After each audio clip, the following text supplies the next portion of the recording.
Hello, everybody. Hello, Joe. This is Empowering Democracy. And we just heard that little tinkle of Lisa's phone. We were on a bit early today at 1, in the afternoon. And we talked about what this program is going to be like. So I commend you to see that show. It's on YouTube. It's on Facebook. It's on my Twitter page. And it explains what we're about here and what we're going to do. And tonight, what we're going to do is something that has to do with ending wars. And specifically... And not getting into them in the first place. And not getting into them in the first place. And if we get into them, finding a way out. So this is Empowering Democracy. And the topic is negotiate, negotiate, negotiate. That's what the topic is. So let's go, Lisa.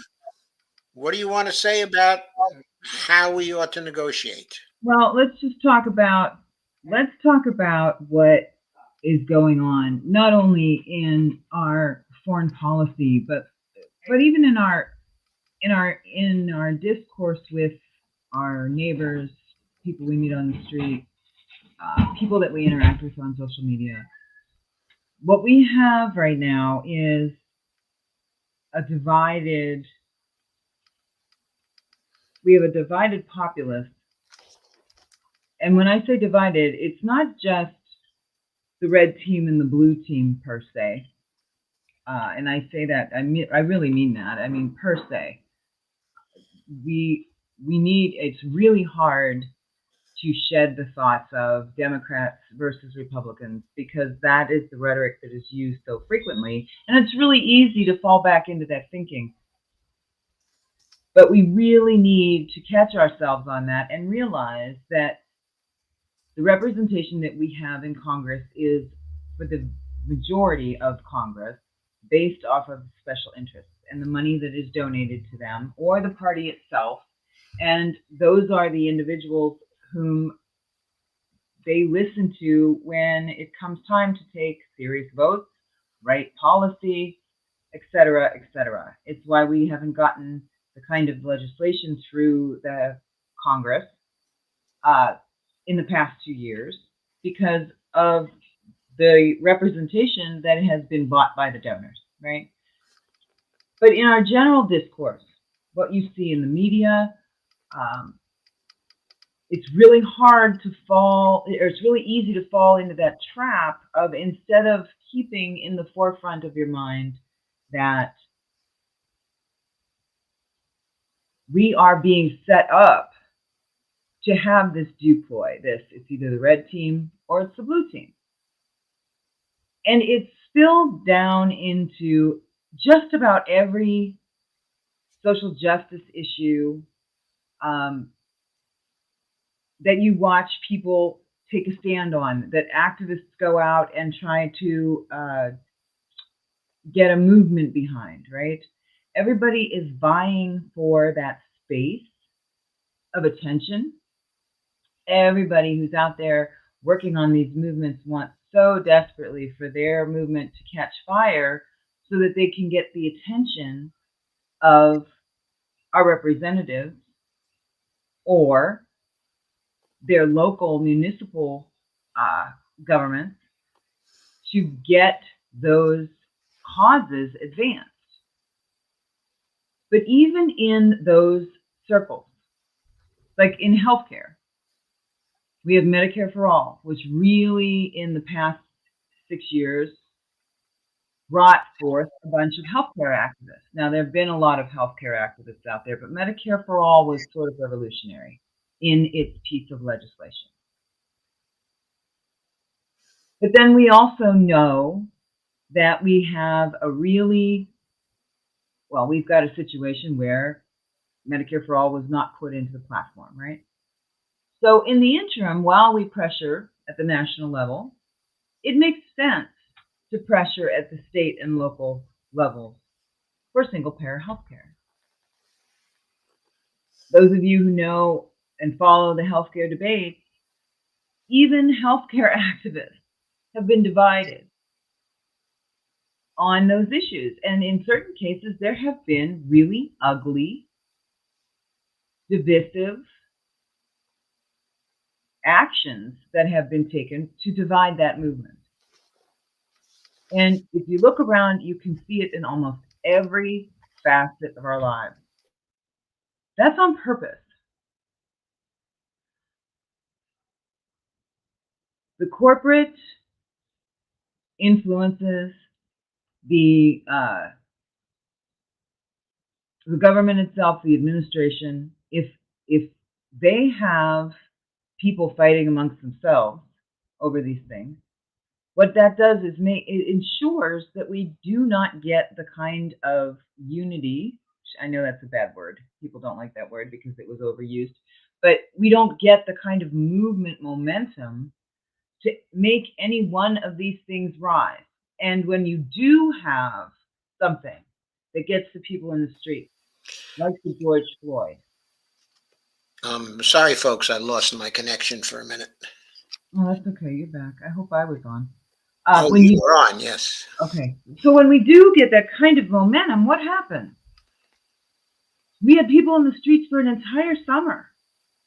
And things looked like the momentum was moving and there wasn't going to be any way that they were going to be able to ignore that, right? So we did get the George Floyd legislation passed. But what else happened? Black Lives Matter was smeared, right? And, you know, what came out of that were like the 10 demands that Awkward works with his activists on, call it whatever you want. I like to call it portfolio redistribution of the militarization of the local police forces, right? And what does that mean? It means taking some of the federal funding and distributing it over to your first responders so that you're not having police show up to a mental health crisis. This is all on purpose, right? What did they do to that movement that came out of the George Floyd protest? Same thing. What did the party do? And both parties, right? They work in tandem here. They smeared that, right? Defund the police is why we lost elections. Oh, for God's sake. Because you guys just picked up the torch and ran on that, right? No, they didn't. No, they didn't. It had nothing to do with their losing elections. Absolutely not. But they lost elections because they ran on the wrong issues. And of course, They never want to admit that. Of course they don't, and they won't, right? But I'm trying to get to something even bigger here, which is when that is the mainstream narrative, when that's what you keep hearing about, oh, you people or you far leftists who want to, defund the police and won't get behind, the war funding, for goodness sake, right? Because, my Lord, it would be absolutely sinful to want to bring people together around the notion of diplomacy. That gets to all of us, whether you think it does or not. On some level, you know, when that's all you hear, whether you believe it or not, whether you understand that a lot of this stuff is put out into the general discourse as a narrative that is meant to subliminally and then more overtly sway people's thinking, it's on purpose. It's on purpose, all right. So, where Joe and I and a lot of people out in the independent news space, Aaron Mate and Matt Taibbi and Max Blumenthal and I mean Jeffrey Sachs now, who is not in independent media. He is, I'm going to mess it up. Is he the chair of sustainable? What is he for the UN, Joe? I didn't write it down. He's the chairperson of sustainable development. There you go. For the UN. For Yes. the UN. Which sustainable development involves a lot of things. It involves trade. It involves monetary policy. It involves resources and logistics and all of those things. And He's diplomacy. also the director of sustainable development uh, for a center at Columbia. I think the name of the Yes, center he is is. Sustainable Yes, Development. yes, yes, yes. He's a So professor he at does Columbia, that also. and he was involved as a diplomat um, in a lot of wars or situations that needed diplomacy and diplomatic relations is what I'm trying to get at here. It is the practice of sitting down,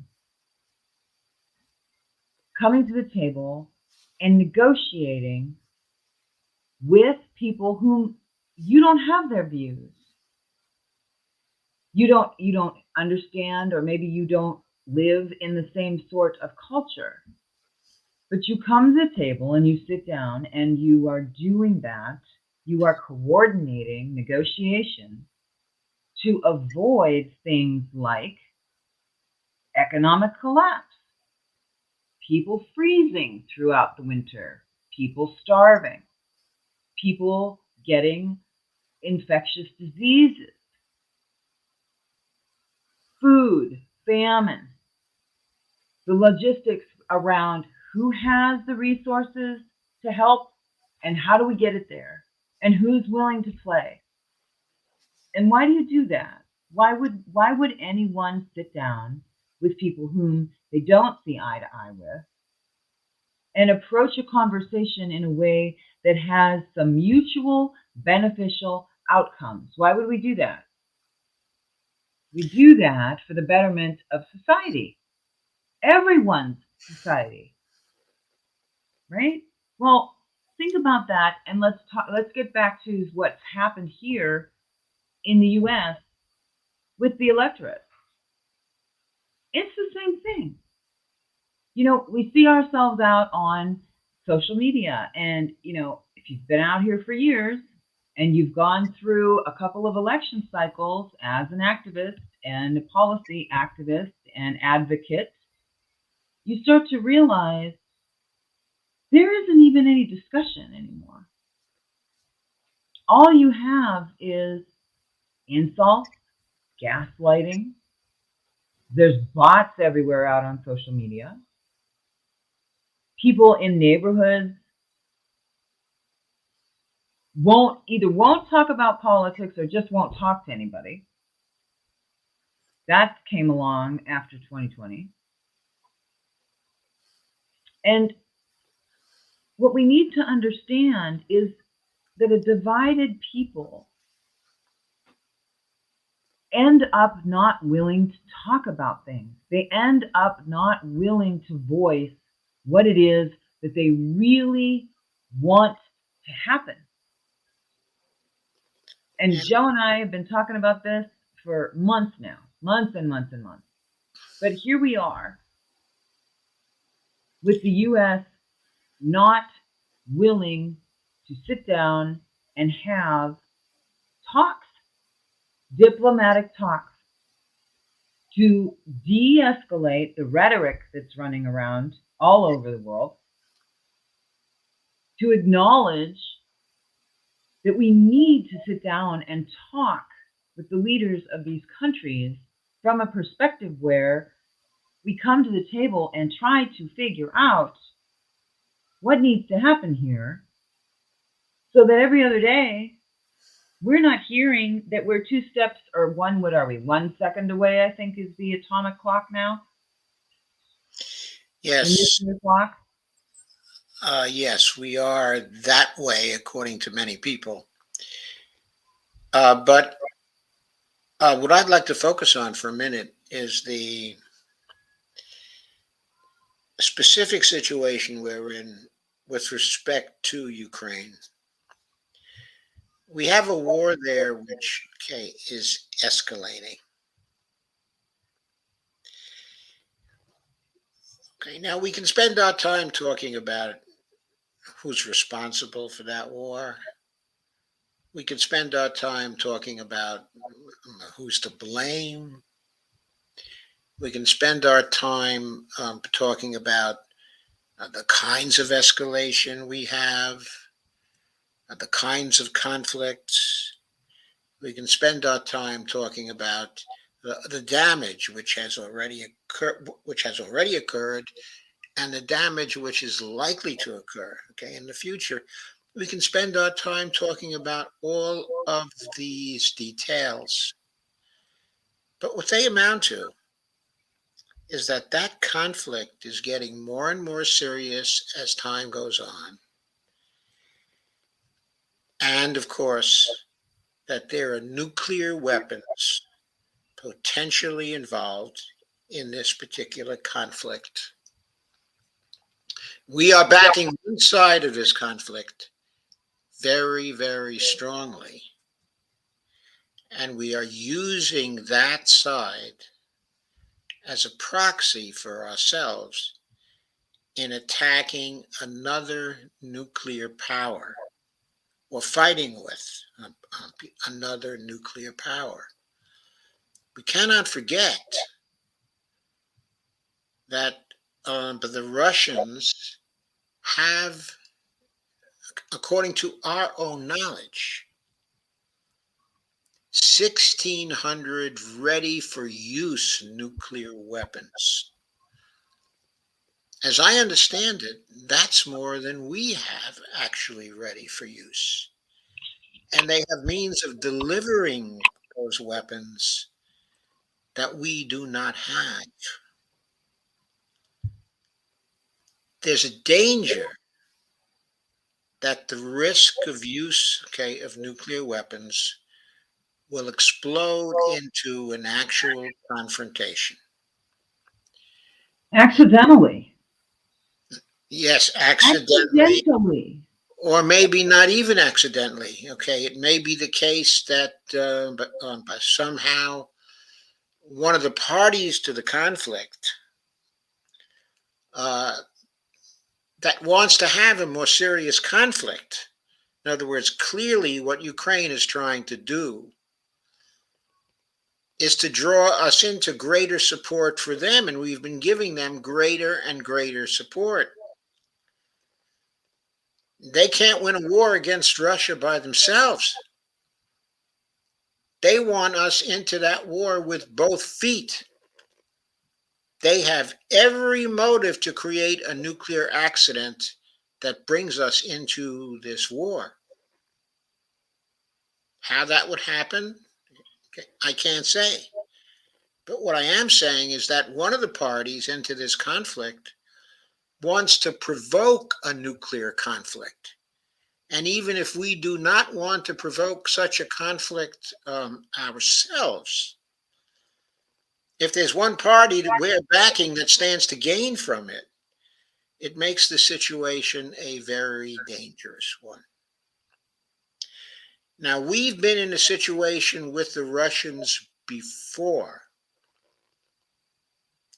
Of course, the Cuban Missile Crisis of 1962. Okay, I'm talking about. I was involved in the Cuban Missile Crisis of 1962. I was in the streets and I was advocating for negotiations. I was advocating for trading our missiles in Turkey for their missiles in Cuba. While I was in the streets with some other people who agreed with me in a small demonstration in Lansing, Michigan, that was attended by maybe 40 people, we had people come up to us and accuse us of being commies. We had people who came up to us and accused us of being subversives, saying, I served in Korea and I served in Vietnam, and you people are just simply disloyal.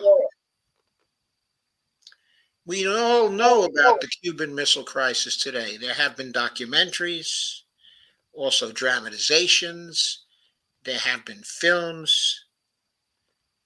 We all know what happened. They did sit down to negotiate. There were negotiations. And those negotiations and the nerve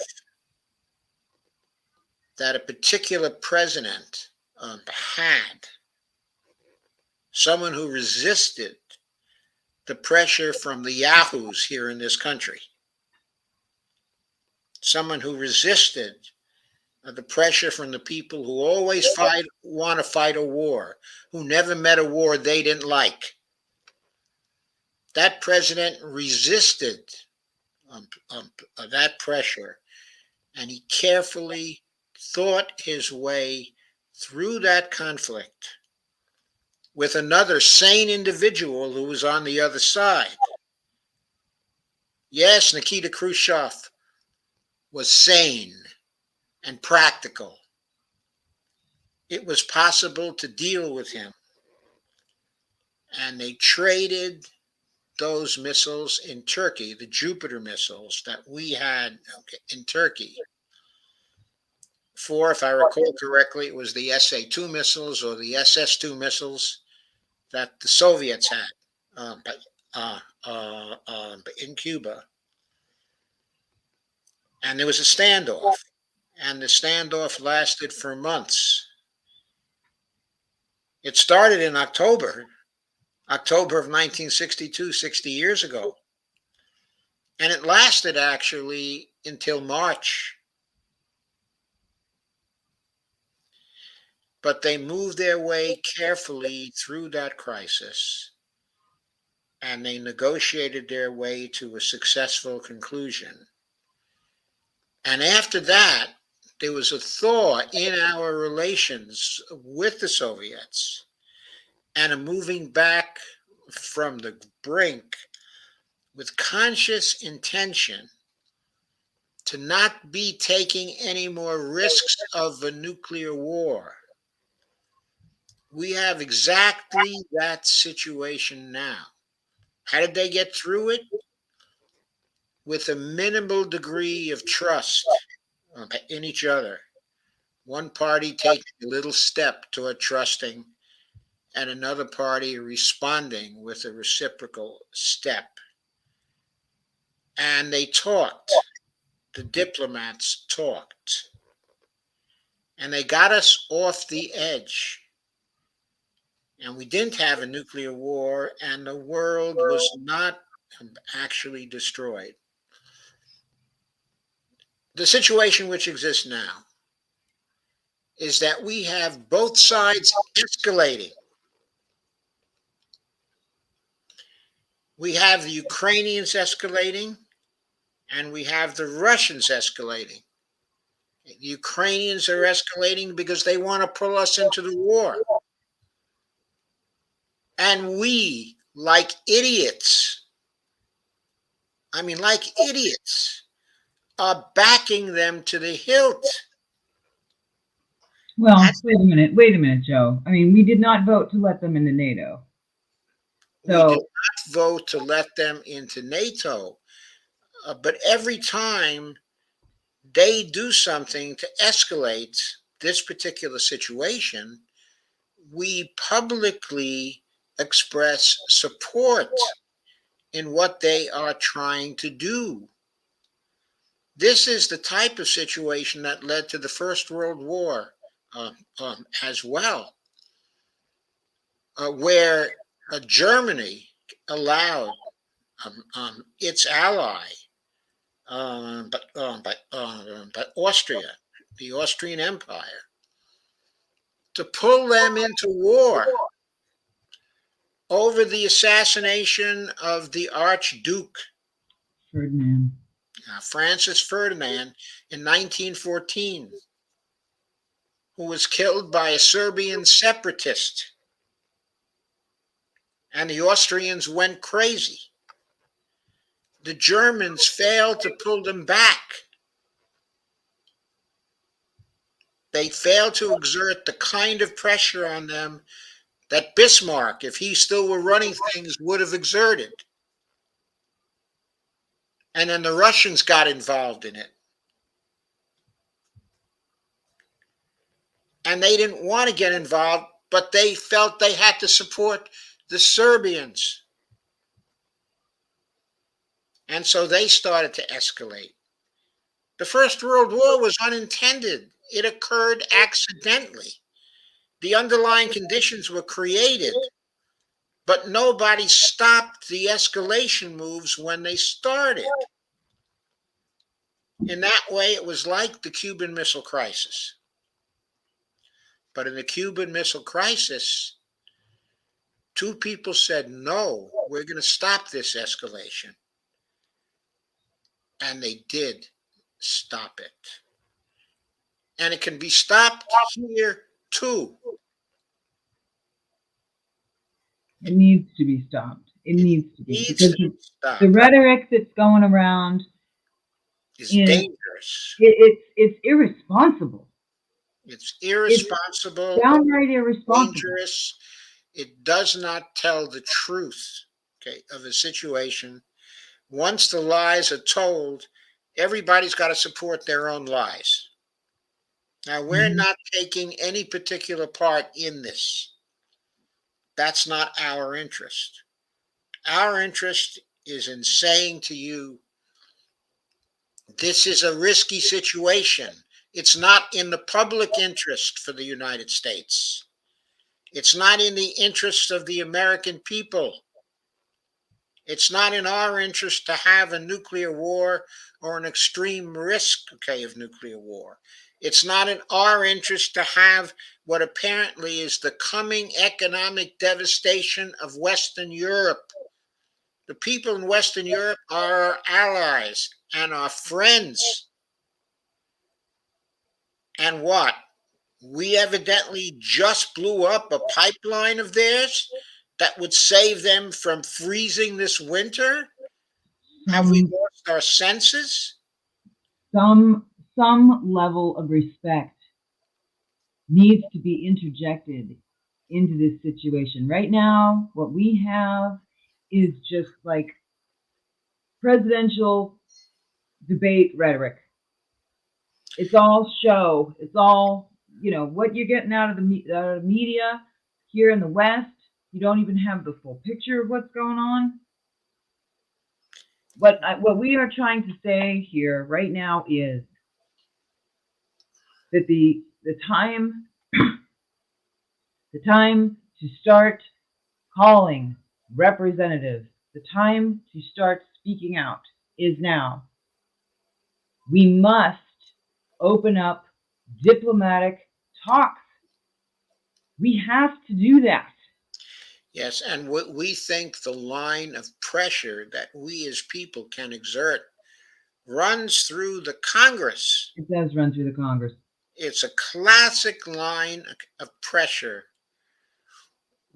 What we need is an outcry from people at this point, an outcry to the Congress to get them to pressure the president and to tell him he must sit down with Putin,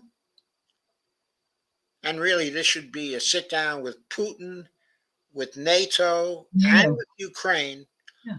with the major parties to this conflict, to work out some solution that everybody can live with. Because If they otherwise sit down, everybody's going to die with it. There are going to be major losses to, I mean, this is something that I don't like to bring up because I know that a lot of people it doesn't fall well on the ears of Americans. We have not had a world war touch our soil other than Pearl Harbor, and it was one day. But our country has not, we've sent troops over there, but we have not lived that absolute misery of what war turns into. You can have the best reason in the world, the most justifiable reason to go to war, but by the time it's over, the misery, the death, the devastation, the setback, the economic setback, the deindustrialization, and where you end up, we don't understand that. But this time, it will be different. It's going to be different. And by the way, there is no such thing as, what do they call it? Tactical nuclear war or limited nuclear war, whatever the term is that they're talking about using. That's bullshit. that's something out of our American military doctrine. Yeah, whatever. Okay. In other words, we have certain weapons that we designate from our point of view as tactical nuclear weapons. However, the Russians don't think of it, okay, in the same way. They don't have a point of view that this particular weapon is tactical. Well, and the U.S. never had this point of view either. As a matter of fact, the international rules of the game were nothing preemptive. Yes, nothing preemptive, and don't use tactical nuclear weapons. Those So, were the international rules. so we, as the United States, have recently stepped away from no first strike. The Russians still have that doctrine in place. They've said They so as still do. They recently have as not this week. stepped away from no first strike. They keep on reiterating it. Okay, now you can say, well, they're lying to us. No, maybe they are lying to us, but who the hell cares? Because we're talking about nuclear war. Right, but you can also point out, okay, or should also point out, if they go around saying again and again and again, no first use, and we have gone around withdrawing from no first use, what does that look like to you? It looks like Provocation. we're thinking about first use, and it looks like they're not thinking about first use. I want to know where all the hippies are. I want to know where the voices of all those people out there who are either too terrified to contemplate this or too afraid of being labeled a Putin apologist because we're advocating for diplomacy. Because Where I will help anybody out on social media who gets their butts in some sort of water where you got a bunch of bots on you calling you a Putin apologist. Yes. Tag me in and I'll come and I will dig you out. Because I've been saying this since February. They don't even troll me anymore. Because here's the deal. You're either for diplomacy, respecting, engaging as adults, as superpower leaders of the world, to de-escalate what will be the death of millions and millions of people, if not the whole globe. I mean, we don't even have to start into nuclear strategic strikes or whatever the hell you want to call it. By the time January rolls around, February, March, let's say March, April, over in Europe, what we are going to see from now until then, what we're going to hear, if you're listening in the right places, because I'm sure that it's not going to be top front news on our corporate television sets, these people are going to freeze and they're going to starve. And it's not just Germany and the UK, it's the whole kit and caboodle. The Netherlands are already rationing. Denmark. I mean, they're talking about it in lots of the Western European countries. And we're not talking to the opposition. No, we're not. And we have to keep in mind, it's important for you to keep in mind that we are not advocating for a particular solution. No, any solution. It's up to our governments to together find a solution. What we're calling for is for them to try to sit down together and try. They'd thrown up their hands and said, we can't get there. All we can do is to escalate. We don't believe that. We believe that they need to try, that they owe us that. They owe you that. They owe me that. They owe themselves that. They owe the world that. We need to pressure them to get in there and make an honest effort to make a mutually acceptable resolution of this particular conflict. And we all know that an honest effort means that they get together and talk and be open-minded about a possible solution. And you know something else, Joe, and this is what I wanted to bring this up so many times, and I never seem to remember it at the moment that we're speaking to it. Biden doesn't have to be the person that goes and talks to NATO and Putin and Zelensky. You know, the U.S. president can save face. For goodness sake, they could send Obama over. I mean, believe me, I know that we aren't real good at this. Okay, but even Obama didn't want to get onto the precipice like this. But here we are. The United States, her people are young. The older generation, the war is a distant memory, but it is a memory. But the younger generations, I mean, I'm 57 years old. I was 7 years old when Vietnam was going on. Right, and you were not born when World War II. No, I wasn't. But my grandfather he flew the hump. He was awarded the Distinguished Flying Cross. All of my great uncles on both sides, everybody was in the war. I lost them all in the last one I lost like 6 or 7 years ago. But I heard those stories from all of my aunts and all of my uncles. And I had like 14 of them on both sides of the aisle. So I maybe that's why I got so interested in the history of it, because I heard those stories. And I have people in the family that came home from Nam with the scars from Nam that weren't physical at the time, but they were mental and they were emotional. And I remember the vets coming home, and I remember how they were treated.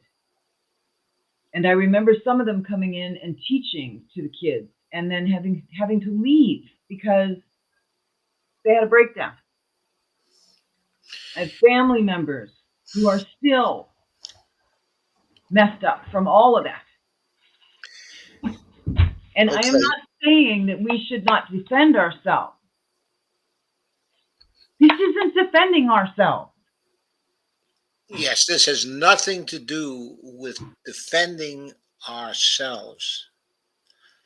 What it has to do with is that we, okay, as citizens, have been letting a small group of people At who've been least, appointed by Joe Biden, okay, and also some members of the deep state, but a relatively small group of them, they've been delegated by Joe Biden to run our foreign policy.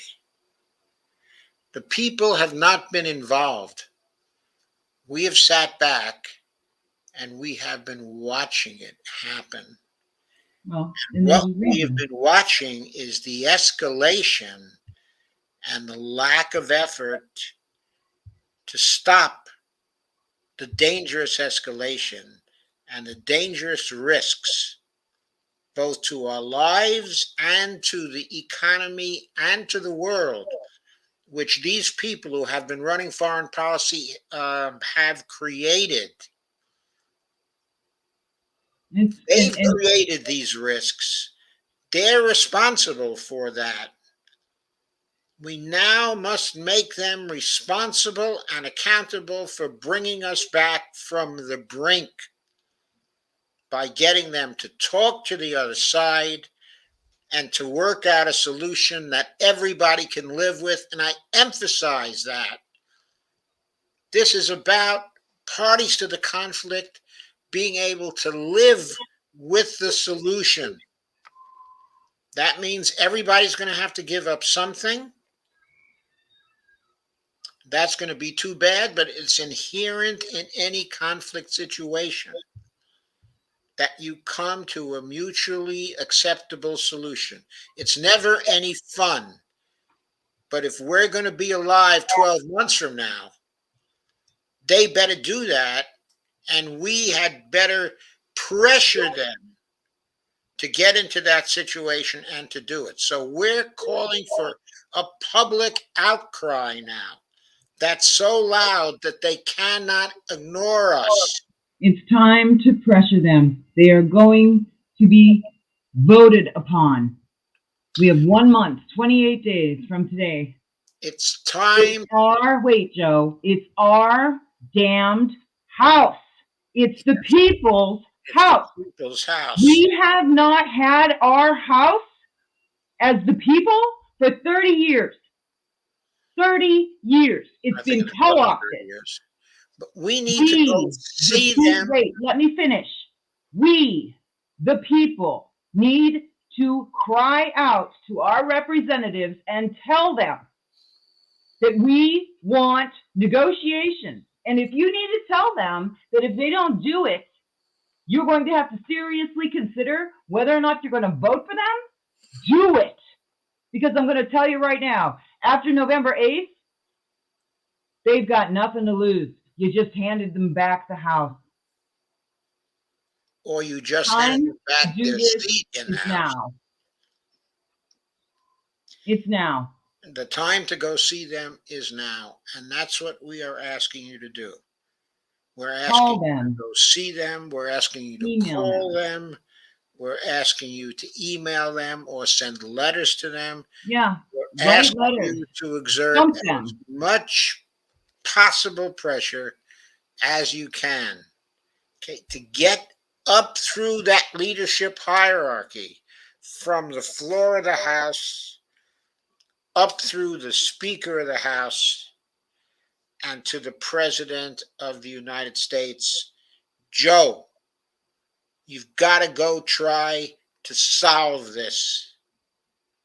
You've got to go try to find a solution. And we know very well that there are many people in the administration who don't want a solution. But we're telling you the risks are too high for us, and we want a solution. And we're going to find a way.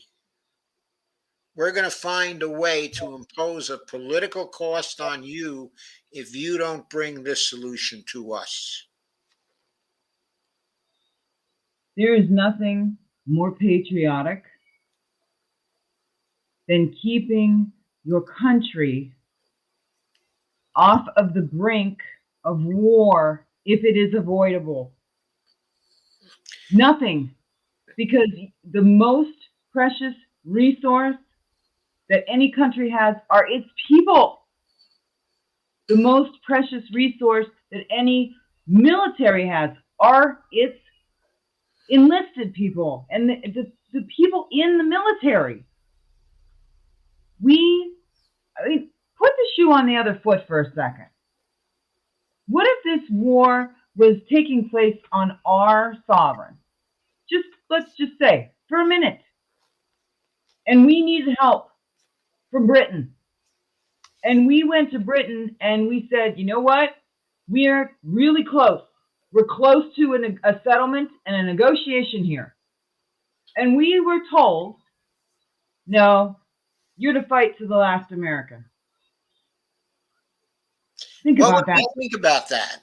Think about it. What would we think about that? That's what happened to Ukraine. They've been on the verge of a negotiated solution on different occasions. And we, their ally, have told them, no, go back and fight. Boris Johnson was the one who delivered the message. But the truth of the matter is that that's what happened.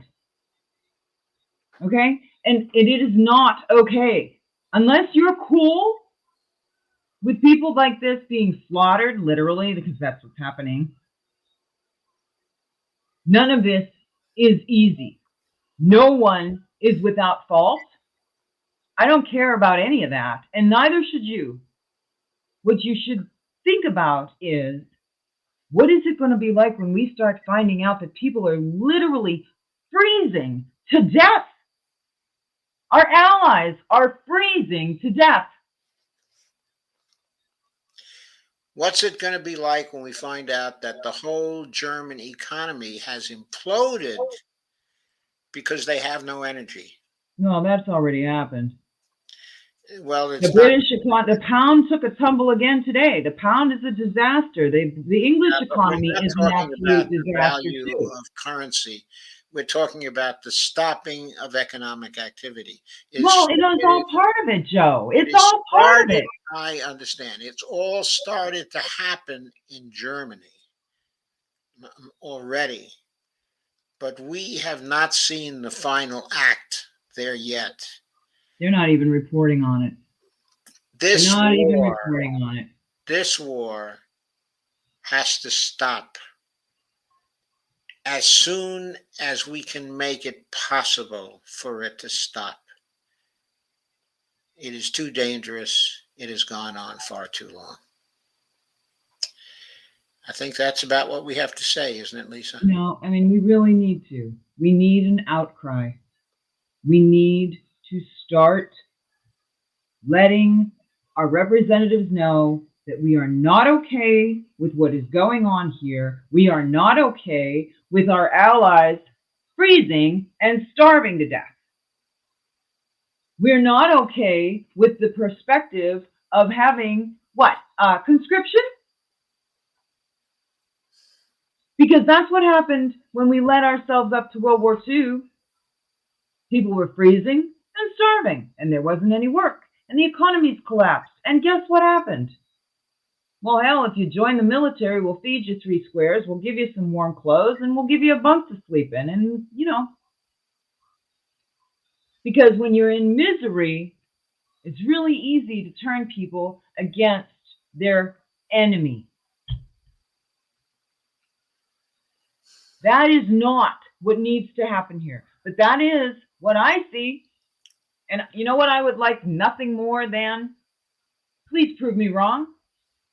Show me that I am just a worrywart. Prove me wrong. Please. Ridicule me. I will be the butt of every ridicule.